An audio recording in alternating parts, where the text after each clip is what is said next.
কথা ছিল আমার সে ছাইরা যাবে না, সেই কথা ভুইলার এসে করলো ছলনা।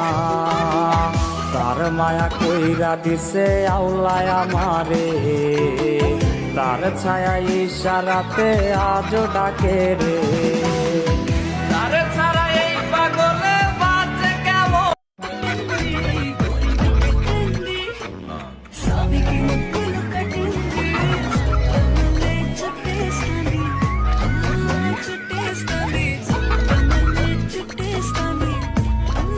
ओ बिल्लो तेरी अख कतल करे लख कतल, जदों मूव करे घरे लख कतल, असला भी लोड़ करे टाले जा छड़ अखा नाल करने तू बस। ओ बिल्लो तेरी अख कतल करे लख कतल, जदों मूव करे घरे लख कतल, असला भी लोड़ करे टाले जा छड़ अखा नाल करने तू बस कतल। 47 है वेट 47 हनुमान